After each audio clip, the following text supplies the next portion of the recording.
Côte d'Ivoire, on dit quoi? Une interview du docteur Awa Domelo a attiré notre attention. Écoutons ceci. Et donc, lorsque vous êtes en face, évidemment, de plusieurs années d'expérience politique, ben vous en tirez quand même quelques leçons. Vous en tirez quelques leçons et vous dites aujourd'hui, le plus important, c'est la Côte d'Ivoire. Ce que nous devons préserver à tout prix, c'est la Côte d'Ivoire. Pour répondre à ma question, c'est que si vous le rejoignez, c'est que vous sentez que le feu est toujours là chez lui, c'est ça? Oui, mais pas un feu pour... Oui, non, voilà, le feu de l'idéologie. De l'idéologie. Oui, bien voilà, sûr. Voilà. Dans le respect du droit à la différence et surtout la préservation de la Côte d'Ivoire. Voilà. Le sens patriotique est devenu beaucoup plus alerte et l'intérêt général prend de plus en plus de pas sur l'intérêt partisan. Parce que le plus important, comme je dis, c'est la Côte d'Ivoire. C'est-à-dire que sur cette base-là, eh bien, on se donne des limites quand même. Lorsqu'on sent que l'action que nous menons peut brûler la Côte d'Ivoire, on se dit j'ai pas envie de retourner en exil. Et donc ça vous donne une certaine limite dans votre vision, parce que vous avez vécu un traumatisme en sortant de la Côte d'Ivoire et vous n'avez pas envie qu'un Ivoirien revive cette même expérience-là. Et donc vous vous donnez des limites quand même. Et donc dans ces limites-là, eh bien on privilégie la Côte d'Ivoire même au détriment de soi-même. Voilà. Respectez les gens qui ont vécu. Ailleurs, on a entendu cela. Écoutons. Au sein même de votre parti, je ne vais pas commencer. Au sein même de votre parti, monsieur Thiam, il y a Jean Le Bion. Oui, Dieu. Oui, ok, allons-y. Pourquoi aujourd'hui, si vous n'êtes pas candidat, monsieur Thiam, est-ce que c'est possible qu'il soit la solution B? Non. Non? Non. Si le PDC est uni derrière moi, le PDC veut que je sois président de la République de Côte d'Ivoire, point à la ligne. Pas monsieur Billon. C'est comme ça. Chaque fois qu'on énonce la dernière élection présidentielle au Sénégal, qui a vu la victoire de M. Faye, qui a été positionné par M. Sonko, qui n'était pas éligible, certains Ivoiriens vous sortent « la Côte d'Ivoire, ce n'est pas le Sénégal ». Sortir cela, ce n'est faire preuve d'aucun génie, d'aucune lumière. Je voudrais dire à leur endroit la pensée de Confucius. Quand le sage montre la lune, l'idiot regarde le doigt.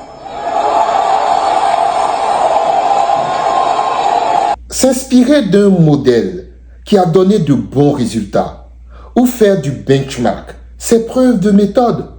Regarder, analyser, comprendre ce qui se passe ailleurs permet de peaufiner sa stratégie. Quand un leader politique n'est pas narcissique, égocentrique et qu'il a un peu d'expérience en politique, il place la Côte d'Ivoire au centre de tout. Il place les intérêts des Ivoiriens avant sa propre personne. Il ne veut pas qu'il y ait de conflit, il ne veut pas qu'il y ait de guerre, il ne veut pas qu'il y ait de morts, il ne veut pas qu'il y ait de blessés, il ne veut pas que des Ivoiriens se retrouvent en exil. En raison de la loi électorale qui impose le parrainage à tous les candidats, les partis politiques ne peuvent plus décider du candidat à la dernière minute. Les parrainages sont faits sur l'identité et les noms et prénoms d'un candidat, d'une personne et une personne seulement. S'il vous arrive un problème sur le candidat que vous avez désigné et qu'au dernier moment, vous devez en choisir un autre, et que la période des parrainages est passée, c'est terminé. Vous ne pourrez plus choisir un plan B.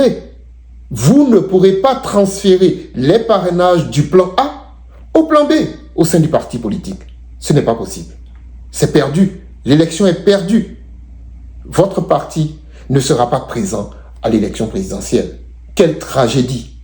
Voilà pourquoi la précaution, la stratégie recommande aux partis politiques de lancer les parrainages pour plusieurs de ces militants qui sont de potentiels candidats à l'élection présidentielle et même d'introduire leur dossier de candidature au filtre du Conseil constitutionnel.